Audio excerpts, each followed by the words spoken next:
Hi, everyone. My name is Michelle Siqueiros. I'm a Pitzer College alum, class of 1995, and I currently have the honor of serving as the vice chair of the Board of Trustees. I'm a first generation going to college student. I grew up in Los Angeles. My mom only had a sixth grade education, wildly supported my dreams, and I was blessed to have come across this institution, not because, as I shared with an earlier group, I knew anything about liberal arts colleges versus research institutions, but just because Pitzer College gave me a great financial aid package.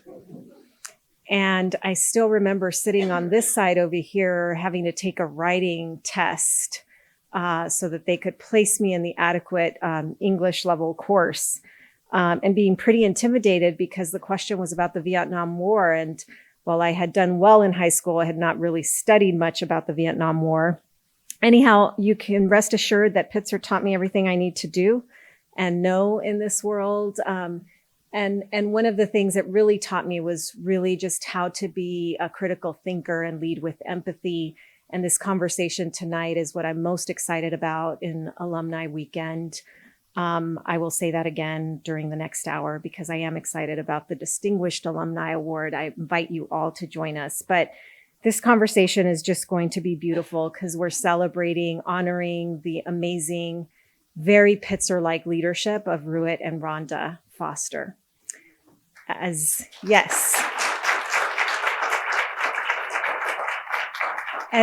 you all know, they were distinguished alumni together. They're going to share their personal story of tragedy and triumph over the worst thing that can happen to anybody on this planet. And what I want to say about Ruett and Rhonda is that from the moment I met both of them, without knowing them very well, they were always so incredibly welcoming and embracing and loving.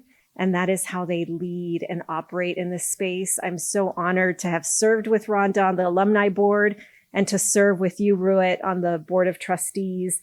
You have both become certainly good friends, and I'm just so honored to be in your presence and excited about this conversation. As I was preparing to just do a very quick introduction, I ran across some words that Ruett had shared, and I wanted to say them here. He told a reporter when he was talking about what he had overcome, you know, the God we serve is a God of second chances, Ruett Foster said. We don't like the crimes they committed. They're horrific. But at the same time, we've got to help these people turn their lives around. They see young men like Donald Ray Dawkins on every visit. Some are cold-blooded killers, Ruett admitted, but others are guilty of bad choices, peer pressure, poor judgment. One stupid moment they can't take back. You never really get over the loss, Foster told me, and every new murder reminds you. Every random shooting, every errant bullet leaves a family in shambles behind it. And just this morning, there was another mass shooting. I also reflected on the fact that, you know, we're mourning the passing of Harry Belafonte. And I came across something that he said, which I think embodies Rhonda and Ruett completely. He said, I've always looked at the world and thought, what can I do next? Where do we go from here? How can we fix it? And that's still how I look at the world because there is so much to be done. And that's exactly what the two of you embody. So thank you for your leadership. And now I'm going to ask you to turn your attention to the screen.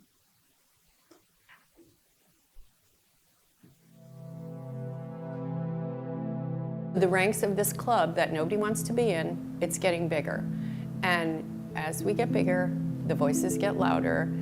Change takes time, but we're not giving up. I mean, I'm not giving up. This is the right thing to do. So we just keep at it.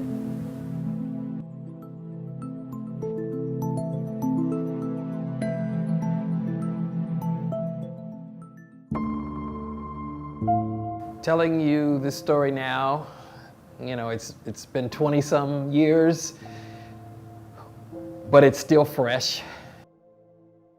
I'm a pastor And I received a call at church. I was leading prayer that Monday evening. And the woman said, there's been a shooting that involved your family, and we need you to come to Darby Park. The commanding officer gets there, and he says, so, how old was your oldest son? And I said, he's 7.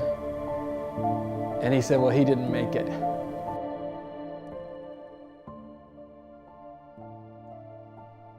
August 10th, 1999. I got a page that my husband was trying to reach me. There's somebody with a gun at the Jewish Community Center. 6 and 8-year-old boys had been shot. And my boys were 6 and 8. We were incredibly lucky that our son was shot twice, but he would survive. I was shot in the Santa Monica College mass shooting. I don't know if you all remember that one. 10 years ago, I'm driving down Pico Boulevard in Santa Monica, and I saw somebody in all black and a ski mask and everything with a rifle. So I put on my gas, and that's when he started to shoot all across my windshield and got about 30 shots into the car. I was the only survivor that day. I was caught in the crossfire of an argument coming back from the grocery store. Every day I walk into school really early because me and my friends love to talk before class. And while I'm talking to my best friends, I hear a bang. Another bang came and I found myself on the ground. I had been shot. To be shot, it's instant pain, burning, your life flashed right in front of your eyes. I don't remember thinking, this is the end. The day that they told me that I wasn't going to be able to walk again, it crushed my soul. This may sound, stereotypical, but honestly, I thought, did I say everything I wanted to say to my children and to my husband that day? And when I realized that I had, I was able to relax. I was thinking, I'm only 23 years old, I can't die yet. The first time I saw a gun was when I was 5 years old. My biological father threatened to kill my mom, and he pulled a gun on her. And we luckily called the cops. He ran away as soon as police arrived. A lot of times you don't hear about it in the news, where a gun is used in a domestic violence situations, and it does become fatal sometimes. My wife, Christy, was killed in a mass shooting in Orange County. The shooting was October of 2011 in the city of Seal Beach, which today still stands as Orange County's largest mass shooting in history. Every time we have one of these, it consumes my whole body and soul, and it just wants me to shut down like I did that day. Me and my father, the night of his passing was one of the rare nights that I actually went home that night. He told me, good night, I love you, I'll be home in about 30 minutes. I was with my grandmother when I found out. It was thought to be a robbery. Police do believe that he was on his knees when he was shot and killed. And I feel a lot of sometimes guilt for it because I just know that that wasn't the best way a human should have died. But I know my father fought very well to the end of his life. It does make me frustrated when in communities like mine there is day-to-day gun violence and you don't hear about these violent incidents, right? Josh received gifts and letters and phone calls from literally around the world. And I remember even at that time feeling bad, thinking, my God, there's people who are having to endure this alone at their dining room table. There's nobody coming. You're doing this alone. If I were to try to calculate a number of individuals, people of color, black men, the like, who have lost their lives to gun violence since my son, I was always fairly good with math, but I couldn't give you an accurate number. We're considered another statistic. This is terrible. It's not right. There's long-term trauma that goes with any of these incidents. You know, you'd think 20 some odd years later I could talk about it and not cry, but I can't. There's no set schedule for us to be on to heal. Why does this keep happening? We just say again, it could never happen here, that wasn't me, that wasn't my child. Gun violence is a nonpartisan issue. It's going to affect you one day. We aren't just a number. We are real people who are being affected by gun violence every single day. So the number keeps rising. It's so important that survivors be seen. We were victims, but I call myself a victor now because I have overcome, and I refuse to allow the atrocity of mass shootings and murder take my mental state, take me out. Everybody has to care on some level. It may not be the thing that you champion, but you have to care. It has to matter. It has to matter. Seen that 2-3 times now and still have to take a moment to let it all sink in. Good evening. And for many of you, welcome home. My name is Jai Phillips, and I am the proud alumnus of Pitzer's class of 2002. It feels good to be back in fellowship with you all. What I happen to say, you're on mute. But this conversation is no laughing matter. I serve as a Pitzer Association board alumnus, board member, and I'm also the senior program officer for youth development in philanthropy. And my work really intersects at education, juvenile justice, and race equity. And for those reasons, I am deeply honored to be moderating this conversation this evening with Ruett Foster and Rhonda Foster.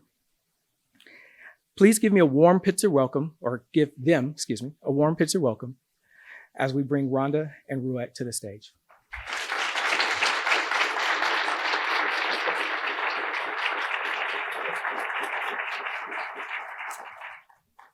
So we're going to do about an hour or so of conversation. During that time, we will leave time for questions. You may also be able to scan the QR code on the screen from your seat during the program to be able to submit any questions. When I was preparing for this evening, I was kind of to reflect on everywhere we've been over the last 4 decades, really. And I stumbled upon a quote from Dr. Shani Bugs, a research professor from UC Davis, that states, "The social and structural conditions have allowed for deprivation and lack of opportunity, hope, and upward and social and economic mobility to be concentrated in places. And that has allowed for gun violence to flourish." We witnessed it firsthand in the late 80s as deindustrialization caused unemployment that fueled the crack epidemic, that then sparked gang warfare as a social economic commerce. Today, we see it in a different form. The devastating, the unspeakable mass shootings. Nearly 40 years later, daily gun violence continues to destabilize communities, but what it leaves is devastating, lasting effects of trauma. And so we're going to talk about the road to resilience today.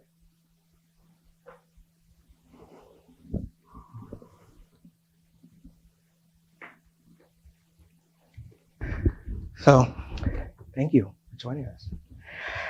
Rhonda and Ruett, thank you for taking this time to share this conversation with us. Want to talk a little bit about that day within your comfort. Sure. Rhonda, would you mind sharing a little bit? Yeah, Monday, Monday, December 8th, 1997 was a beautiful, sunshiny day. Alec and I took Evan to school that morning, and he was, before we left, he told his dad that he wanted to make him proud, and Ruett told him, I'm already proud of you. He said, but I'm going to make you really proud. And on the way to school, he talked about how he wanted to learn everything and that he wanted to play every sport. And we prayed for his day on the way, and he started out his prayer saying, "Thank you, Lord, for another day to breathe," which was something he had never said before. That struck me at the time. That evening, his school had a school fundraiser at Shakey's Pizza. And so we were going to that, but we went to Darby Park first to pick up his soccer trophy and to sign up for the next sport, Winter Basketball League. And upon our leaving the park, we'd all gotten into the car, and there was a car that had driven onto the lot at the time. And Evan and I were talking, and as I put my key into the ignition and lifted my eyes, I saw these 3 guys standing in the lot. And I'd say like from the distance all the way to the back of the building here where they were standing. And one had a gun and he was directly in my view. And then there was one who turned out to be the driver who did not have a gun, and another young man right to this that had a Mac 90 assault weapon. And I was like, oh my God, they're gonna shoot this guy, because there was a man that was parked next to us that was there for the same reason that we were. And the one that was directly in front of me, I learned later that his gun jammed, but what I was seeing in that instant was like he was prepared to shoot. So I immediately put my car in reverse and backed out in a U as fast as I could to get out of the way. But the man that had the Mac 90 assault weapon shot that weapon, and 75 rounds were shot from that gun, and about 14 of them hit our vehicle. And the man that was parked next to us, the color of his car was red. They were retaliating for an incident that had occurred in Los Angeles. Darby Park was in Inglewood, and where they had been shot at, and decided they were just going to kill anyone, and came to the park. And for the very reason of the color of his car, which was the rival color, he was their intended victim. And I initially thought that I succeeded because I was okay. When I would check back on my children, I saw Alec first, and there was blood on his face, and Evan was slumped in the seat. And so I really, that's when I panicked and drove to the barrier pole, the entrance to the park, and took Alec out of his car seat into the gym and asked, them to call for help. And then I went back to check on Evan, and waiting for the paramedics. I went back to check on Alec. And then when I came back the second time, the paramedics were there. And when I asked them about Evan, they said that he was gone. And at that very moment, I just told God that he was going to have to hold me up. And I can attest to that. That's what he continues to do to this day. That was my immediate response. And, this changed our lives in an instant. It just totally, shocking, unbelievable. And what was amazing was that Evan had changed into his Batman sweatsuit that he had bought with his own money from his savings, and he had on his Spider-Man tennis shoes. And the bullets came into the center of the car, and he would snuggle up next to Alec, and essentially he got those bullets, and Alec got bullet fragments into his left eye, and he ended up needing a buttonhole cornea transplant in his left eye. And thankfully, at 10 months old, that was the only surgery he ever needed. He had excellent care at Martin Luther King Hospital. The top surgeons happened to be on call that night, and anesthesiologists, and his eye was saved. Jai, if I could just Please respond to one thing Rhonda said about talking to the Lord and saying, God, you're going to have to hold me up. And God has indeed done that. one of the things I was hit with right now, as you said that, Rhonda, was that and this is emotional, but some of the people that were there that night, when I went into the emergency room and I see Rhonda with blood splatter down the front of her sweatshirt that said "Celebrate Jesus," and I can hear Alec in the far distance screaming and crying because they're seeking to tend to him and deal with his eye, and he doesn't know these people and these bright lights and what have you. I leave out of there and I go into the waiting room and to the parking lot, and there are a sea of our loved ones and our church members and our friends, and some of them are here tonight. Thank you for being a part of our lives. It's a community. We get through because of God, and God empowers us. We still feel deeply, but he gives us the strength each day to go into the prisons and to go into the schools and to go into the highways and the byways. But we also have the prayers of other saints. We have the love and the faith and the care of other people in the community that help us in that journey as well. Awesome. Thank you for sharing. We also talked a lot about the narrative. And oftentimes in the media and maybe from people who are never been touched by violence, there's this narrative of the wrong place, wrong time. But you just shared with us, you were taking your son to do what parents should be doing, helping to enrich their kids' lives. Share with us a little bit about that thought process that you're constantly on this journey of understanding.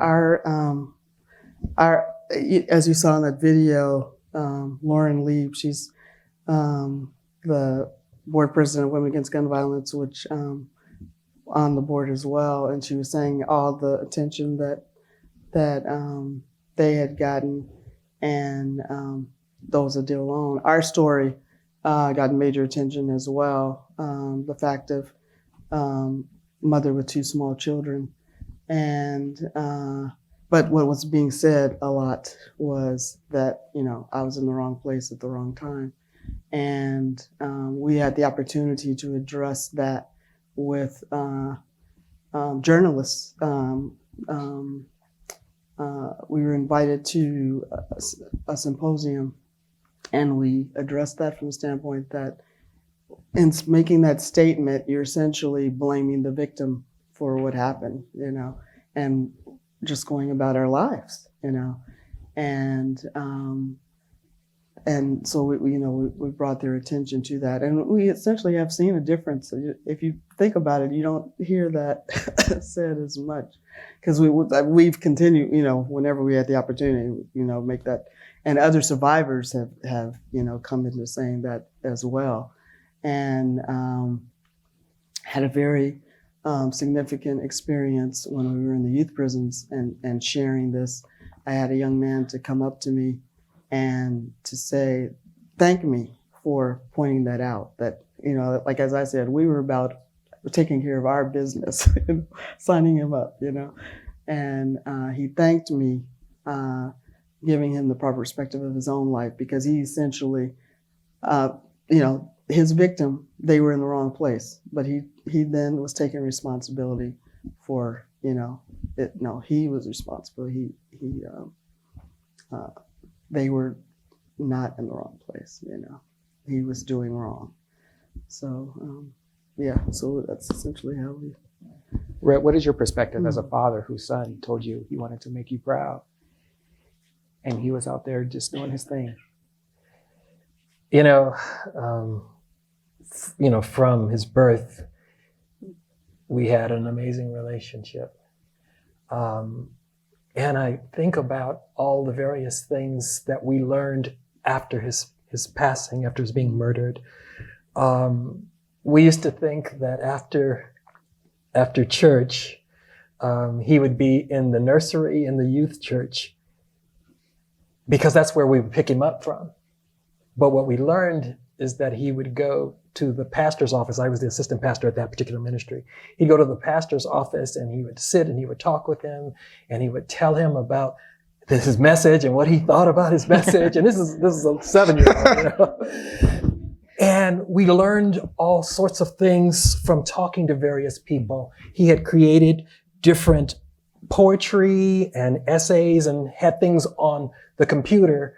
And he was telling us to save his stuff for various individuals. And we're thinking on some level, where are you going? Well, you know, and we found all these various things, and we learned of conversations he had with people, and how they were greatly impacted by this little 7-year-old. He was like a little evangelist. They would even be in the market, and he would be singing praise songs, and the person behind him in line, he would ask them if they knew Jesus or if they knew God, and just an amazing, amazing soul. And he was prophetic in what he said about making us proud. You know, his life continues to impact and make a difference even today. Yeah, we were inspired by his very words. He had to write a presidential campaign button speech, what I would do if I were president, 2 weeks before his life was taken. And within the speech, he said, I would talk to those that cause harm to others and tell them to go to church. You know, basically, you know, hurt people, and they need God. And his very words inspired us to go into the youth prisons, starting in '99 until they all closed. Do you all feel that you received justice for Evan? As far as in certain ways, I mean, as far as like the judicial system and with what occurs, you know, the individuals were apprehended, the driver and the young man that had the gun that jammed, they were caught within the week as a result of the community, because people were going door to door to get answers, and even the gang members, they have their own code of ethics, and the fact that a mother and 2 small children, they even gave information to the police. So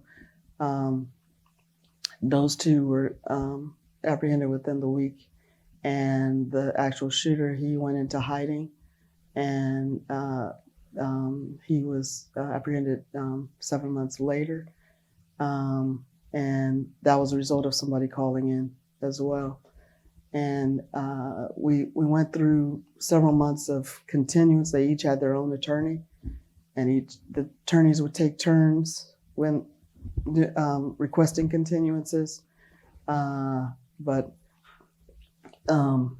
they did end up pleading out, and which we were glad about, because they did give statements about the event. You know, we knew that they had the right people. So with that, we definitely didn't want to go through a whole trial. Pretty much how I felt was I didn't want anyone else to be traumatized from a standpoint of the jury, you know, going through all the details of what they would have had to see. And so we were glad that they did end up pleading, and they were convicted of second-degree murder. Thank you. And received 26 years to life. One thing that I had to fight for, because they were convicted of 2 counts of attempted and 1 count of murder.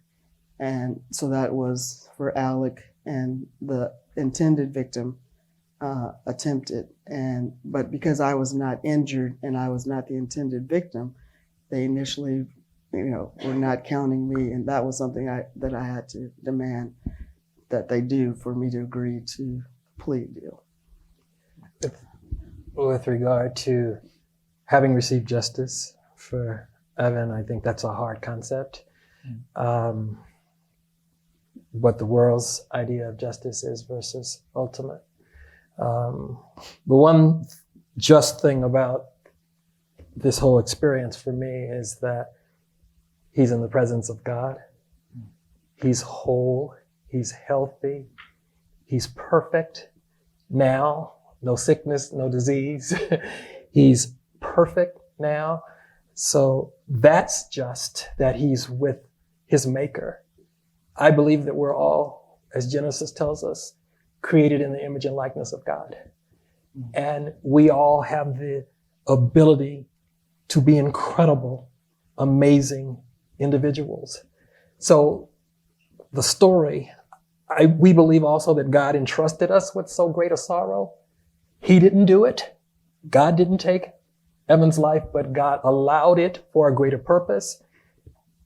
I was sitting at a Christian concert short after his murder, and I heard in my spirit, go ahead and ask. The Lord speaking to me, because I never had asked why this happened. But one of my favorite recording artists at that time, Yolanda Adams, was singing a song, and it was one of my favorite songs, Through the Storm. And as she began to sing it, I closed my eyes, and what would happen in my experience sometimes, it's like this white screen comes down and a projection goes on the screen. And I saw Evan in heaven praising and worshiping God, dancing, leaping, twirling. And that's who he was even when he was on the earth. He would put the men in church to shame the way he would praise God. And they would look. So justice, the term is hard, but all the good that has come out of this, how God has used this situation to transform. We've had so many people that we've met over the years that have said, I remember when that happened. I was at such and such a place, or I was this and this. I had to rethink why I do what I do. I had to consider changing my jobs because I was not the same after hearing your story. So much good has come out of it. So much good has come out. I've been reflecting on that in relation to the work that we've been doing. And I'm in gang prevention in the city of Los Angeles and intervention. And this was started when Mayor Villaraigosa came in. And that was in 2008. And it has now been in operation since then. And a few years ago, I learned that the impact of this program, which it started out in 12 what they called hotspots of Los Angeles, but now it's like in over 20 areas, different nonprofits. I work for Community Build, which was founded by Maxine Waters after the 92 riots. And the result of that which is most significant and is another form of justice for me in regards to Evan, is that with one incident, on average, it would be 11 retaliations. But since in these years that the GRID program has been in effect, that has been reduced 0 to 1. And that meant a tremendous,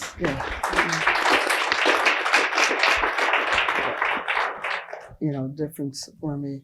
When it comes to gun violence, and especially what's happening with these, the fact that assault weapons are available as they are, justice, no, for Evan. In 2004, when it was up for it to be renewed, and that's when Million Mile March, that's when I came about, that's, they're about, and was a part of that. And President Bush was coming to town, to Los Angeles, and I actually wrote a letter that the Times published addressing him and to the senators in regards to renewing it, and told them about Alec from the standpoint that he was 7 at this time too, in 2004, and what he had endured from being injured by an assault weapon. And is this their answer to This, is this what you're telling my son? You're going to let this this die, And we all know what has come since then. It's just continued to get worse. And so as far as that's concerned, no. So let's talk about a little bit about the work that you're doing now in remembrance and in honor of Evan, the social justice work, which can mean many different things depending on who you ask, right? But thinking about the journey, the legacy, the impact, what does social justice mean to you all? Social justice means being able to bring stability, health, wholeness, healing, understanding to all the factions of community, not just those who've survived horrific crime, but those, even the families that have perpetrated. Everyone needs to have an opportunity to be brought to a place where they can make decisions to turn their lives around, decisions for good. I do work, I'm a DEVO expert, defense-initiated victim outreach, and going into some of the correctional facilities, meeting with families that are in capital cases that have lost a loved one to murder and what have you. And also, I provide services where I'm assessing the needs of the incarcerated individual and putting together planning for them to change their plan, change their scope of how they see the world, and help their families through it. Social justice is every aspect of community. Balance being brought to it, help being brought to it, services being brought to it, empathy, understanding, support. And it has to be. It absolutely has to be. Some folks are shocked when they learn that I'm a survivor, and they think that I'm trying to trick them like the defendants in these cases. But when I tell my story, they're broken.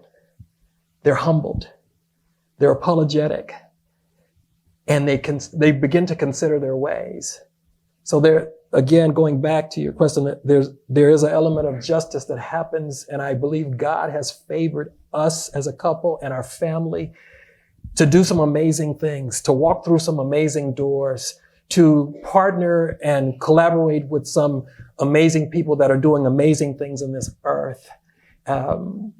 The foundation, part of our foundation, I mean, we're believers, but part of our foundation is having come to school here at Pitzer. Mm-hmm. An amazing place, as those of us who have gone here know. Unique, but amazing. And being able to find your voice, understand what your passions are, how you tick, how you think, your giftings, all those sorts of things, being challenged. This was a place where I grew up and I learned a lot about my life. And I really believe the social justice spin that was here, the emphasis here, the core values of this college prepared us to respond in a way that was almost unbelievable to the rest of the world. People have a hard time accepting that we forgave. I said, what? You forgave? I said, I didn't become his best friend. I forgave. And I forgave partly for myself and for my family. So I wouldn't go crazy or lose my mind or have some internal disease. God told me to forgive. And I did. And I was freed on a level that I didn't even think possible.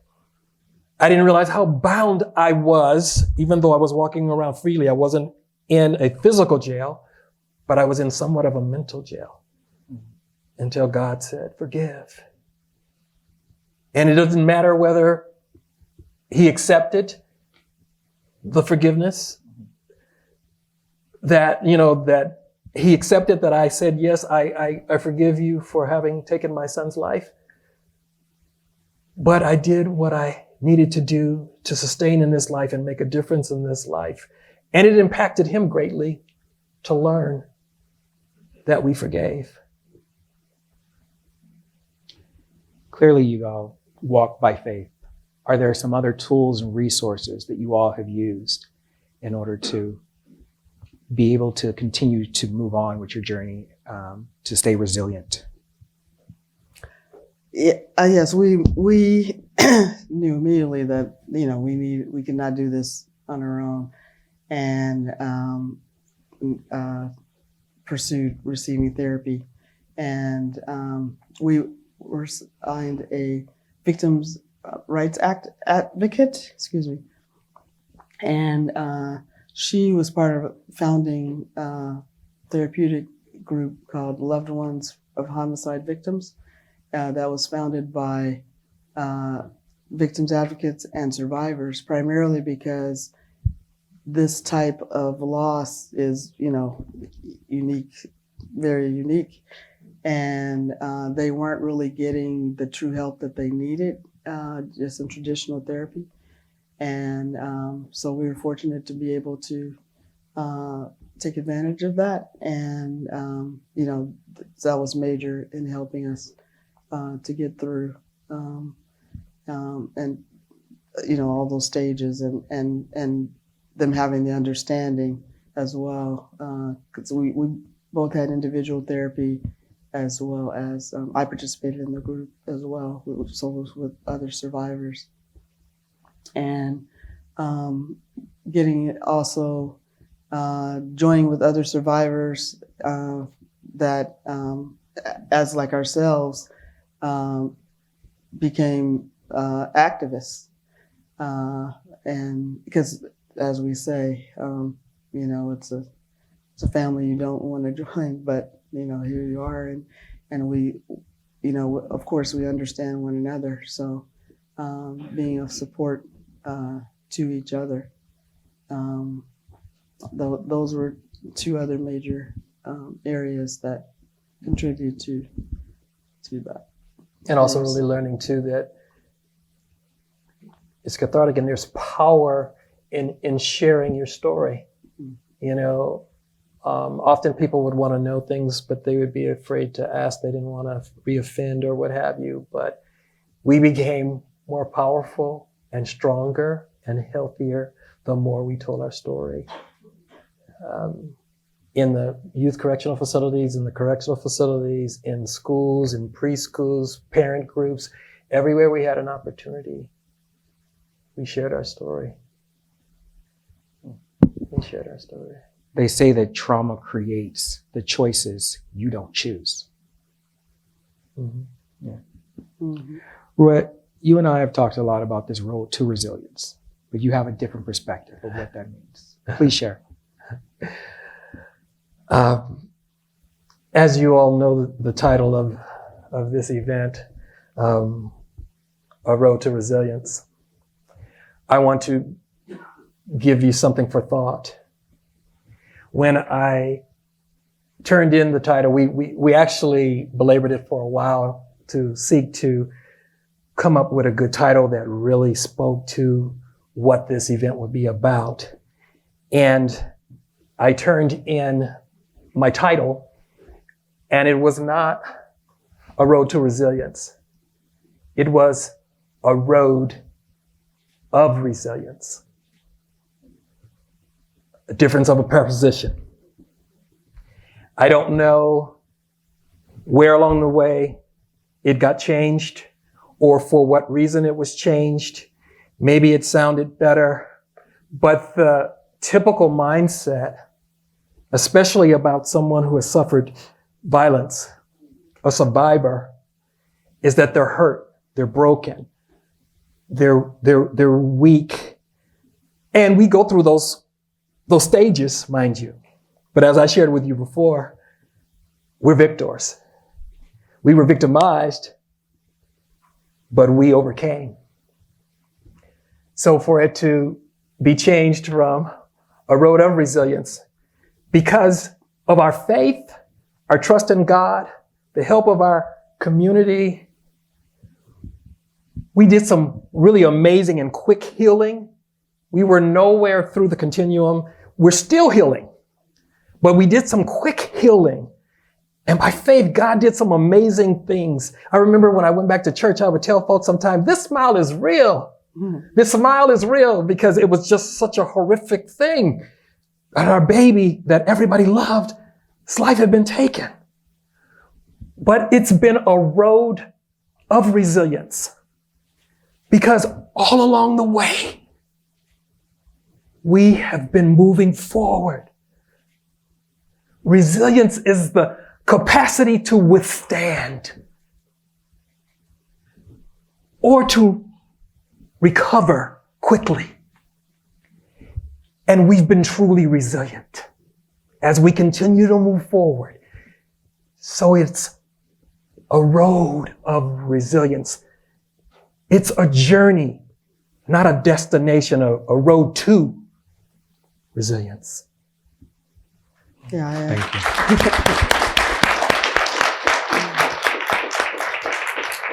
Yeah, when, the paramedic told me that Evan was gone, I had gotten in the car, in the back seat with Evan, and, I just began to just feel such rage.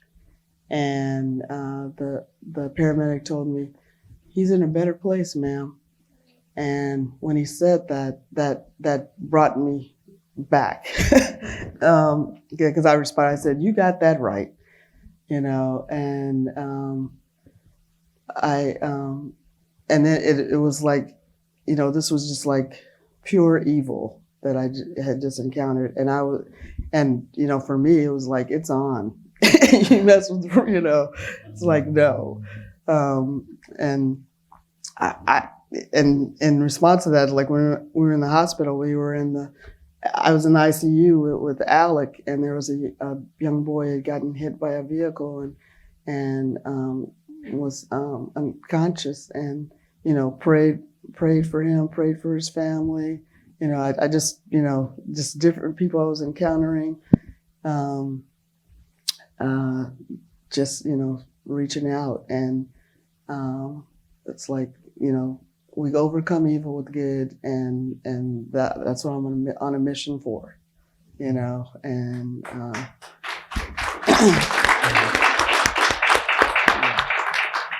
with God's help, he truly is our strength, and because it was like totally unbelievable. It's like, Lord, how do we live? And that's what we both, sought to find out. We didn't want to be bitter. We believed that, we trusted Him that good could come out, of this, and we wanted to live out what He would have through all of this, and we're thankful that we made that choice. So I want to transition us for a moment to the audience. Okay. Are we? Yes, we have some questions. Yes, we have a few questions that have come in. What part of your Pitzer experience has been most impactful in the work that you do to change the world? For me, I was involved in a lot of different things from the standpoint of like fighting for a professor that that Pitzer wanted to let go. Signing petitions on different issues. We organized when we were here, children in Atlanta were being murdered, and they're trying to find out who was responsible for that. And I, four of my classmates, organized a dinner here, and the president of SELC was our keynote speaker, basically us raising funds to support what was happening in Atlanta. So pretty much being involved in the different issues that we had going on in campus, which Pitzer always does, which is great, and just how Pitzer, in our classes, the support of wonderful professors, just in guiding us in critical thinking and thinking outside the box and addressing issues. That's the main part that really helped me in how I chose to address what happened to us. Thank you. And I think we have time for one more. With your definition of social justice, is it truly attainable now, in the future, or ever?